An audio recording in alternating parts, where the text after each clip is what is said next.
सो festivals आ रहे हैं, अभी तक आपकी कुछ ना कुछ शॉपिंग तो ज़रूर हो गई होगी या शॉपिंग की तैयारी चल रही होगी। मेरा एक क्वेश्चन है आपसे आज, जब आप शॉपिंग करती हैं, कोई भी परचेज करती हैं, may be sari, dress, anything, तो आप कितने बार सोचती हैं? क्या ये इक्वल है जब आप एक कोर्स ज्वाइन करने के बारे में या वर्कशॉप ज्वाइन करने के बारे में या कोई भी नया लर्निंग एक्सपीरियंस को एक्वायर करने के टाइम पे जो इन्वेस्टमेंट होता है उसके बारे में सोचती हैं?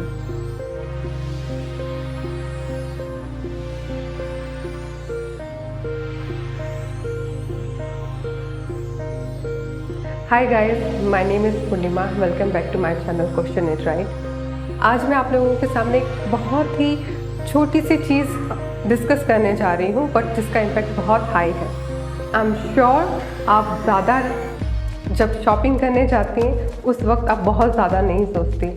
आपको जो लगता है अच्छा, जो समझ में आता है कि आपके लिए यूटिलाइज हो सकता है या आपका इंटरेस्ट है, तो आप परचेज़ कर लेती हो। आपको जो पसंद आया आपने परचेज़ कर। लेकिन जब आपको एक कोर्स करना है या आप चाहती हो करना, आप बहुत दिनों से सोच के रखा है आपने कि आपको एक नया कोर्स करना है, मुझे इस चीज़ को एक्वायर करना है, इस स्किल को एक्वायर करना है, तो आप उसके बारे में कितना ज़्यादा सोचते हैं। और आपको कभी कभी लगता होगा कि आप सिर्फ उसको डिसीजन को लेने के लिए टाल देते हैं। आप उस टाइम पे वो डिसीजन लेते भी नहीं, आज करूँगी, कल करूँगी, बाद में करूँगी, वो टलता जाता है।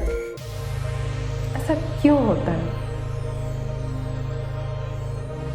इसका सबसे पहला कारण है फियर ऑफ अननोन।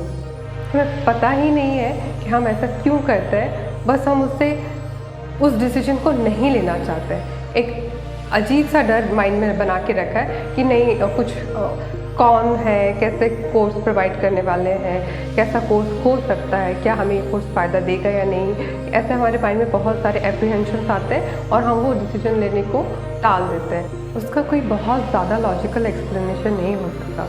हाँ, थोड़ा बहुत हो सकता है, बट स्टिल, चाहे वो एक ड्रेस का प्राइस का ही कोर्स क्यों ना हो, एक बनारसी साड़ी की प्राइस का ही कोर्स क्यों ना हो, हम उस डिसीजन को लेने के लिए राज़ी नहीं होते, हम उसको टालते हैं। दूसरा कारण अनरियलिस्टिक एक्सपेक्टेशन। जो हमारी एक्सपेक्टेशन होती है कि हमें एक पर्टिकुलर कोर्स करके, एक शॉर्ट टर्म कोर्स करके या वोकेशनल कोर्स करके हमें क्या मिल जाएगा, हम किस लेवल में सक्सेसफुल हो सकते हैं। हम इतना ज़्यादा उसके बारे में सोच रहे होते हैं, क्या हमें ये वर्थ पेइंग है कि वो लोग सिर्फ ऐसे प्रोजेक्ट कर रहे हैं और उस समय कोई भी फ़ायदा नहीं होगा। हम उस समय इतना कंपैरिजन कर रहे होते हैं। थर्ड, हमें इंस्टेंट ग्रेटिफिकेशन चाहिए। जैसे हमने कोई सामान खरीदने में कोई अमाउंट इन्वेस्ट किया, हमने पहना, हमें इंस्टेंट ग्रेटिफिकेशन मिला, या हम कहीं हॉलीडे पे गए हैं या कुछ फूड एंजॉय कर रहे हैं, मील एंजॉय कर रहे हैं। कई बार तो इतना कंपैरिजन होता है कि उस पर्टिकुलर अमाउंट का कोई वर्कशॉप है जैसे हम एक दिन में इन्वेस्ट कर सकते हैं फूड पे या हॉलीडेइंग पे, बट हम वो अमाउंट, वो पर्टिकुलर स्मॉल अमाउंट को भी हम कोर्स या सेल्फ स्किल डेवलपमेंट पे इन्वेस्ट नहीं करते। हम सोचते हैं क्योंकि हमें वो इमीडिएट उसका कुछ रिजल्ट चाहिए कि इसको करने से हमें क्या मिल जाएगा। और जो लास्ट, मुझे लगता है जो लास्ट हो सकता है वो ये कि हम ऐसा करके इसमें और फेल ना हो जाए। फेल हो गए तो क्या होगा, ऐसा होता है ना। मेरा सजेशन आपसे ये रहेगा, अगर आपके माइंड में कोई कोर्स आपको कुछ लग रहा है, बहुत दिनों से पसंद कर रहे हो कि नहीं मुझे ये सीख लेना चाहिए, ये कहीं मुझे काम आ सकता है, मेरा कहना होगा कि आप उस बारे में बहुत ज़्यादा मत सोचो।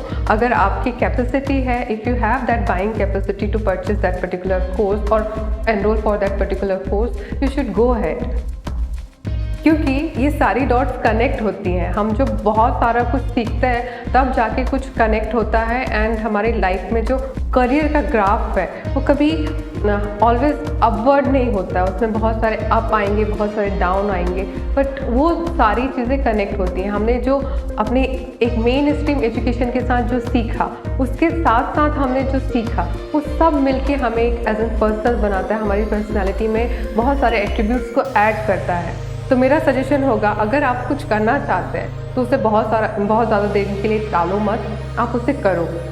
मत सोचो उससे आपको इमीडिएट क्या मिलेगा, कुछ ना कुछ डेफिनेटली आपको फ़ायदा होगा ही होगा।